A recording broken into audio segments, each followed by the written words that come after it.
Time to assemble the cabinets. Find an area where there's enough room, and don't forget to protect your floor. By following the assembly instructions that come with each cabinet, you'll be able to easily assemble them. Thanks to the wedge dowel construction, all it takes is a few clicks and a couple of screws. Each cabinet has a specific purpose.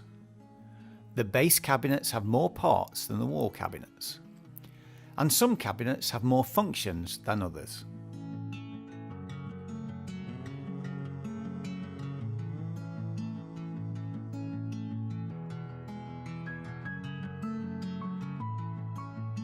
Base cabinets are fixed to the wall, but they also need legs to support them in front. The assembly instructions will tell you how many legs you need. The plinth, if you're having one, will be attached to the legs too. If you aren't having a plinth, you need to install the legs flush to the front edge.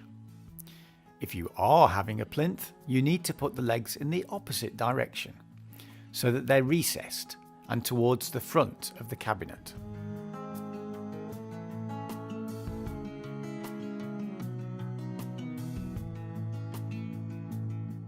Remember that the cabinets on the side of your kitchen might need an extra leg to support the plinth. The oven cabinet has an open back so that there's enough space for electricity and ventilation. The sink cabinet has an open back and space at the bottom. This gives you enough space for your water supply. Since our cabinets are lightweight, it's not possible to cut holes in them.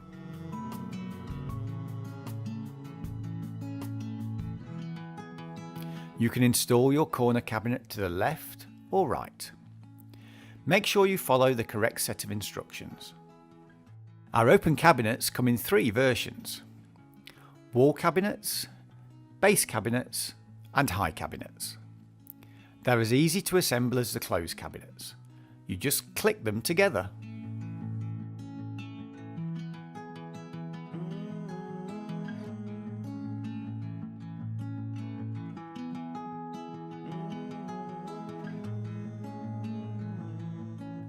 It's the same with the legs. Simply click them on. Time for installation. Start from the corner, if you have one, and follow the marks that you made earlier. Fix the cabinet to the wall using the 2 corner brackets and the type of screws that suit your wall. Ask a professional if you're unsure of which to use. Don't tighten the screws yet. You'll be making some small adjustments later. The open metal cabinets have 2 anchor points at the top. Put the cabinet on the rail and tighten the screws.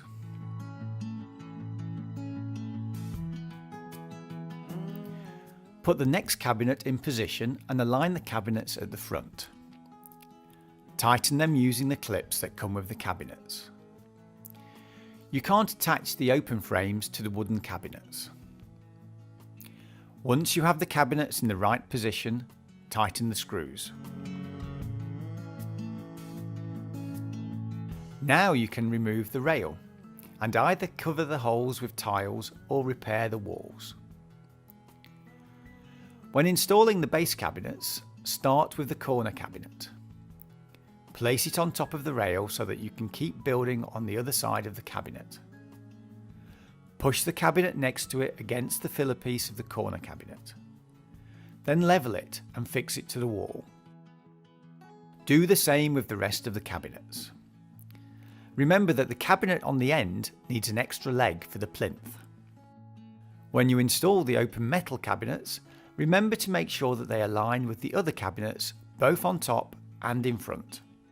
As you don't use a plinth here, you need to use the leg sleeve that comes with the cabinet to cover the adjustable foot. Once your base cabinets are installed, use a spirit level to check their position, then tighten the screws.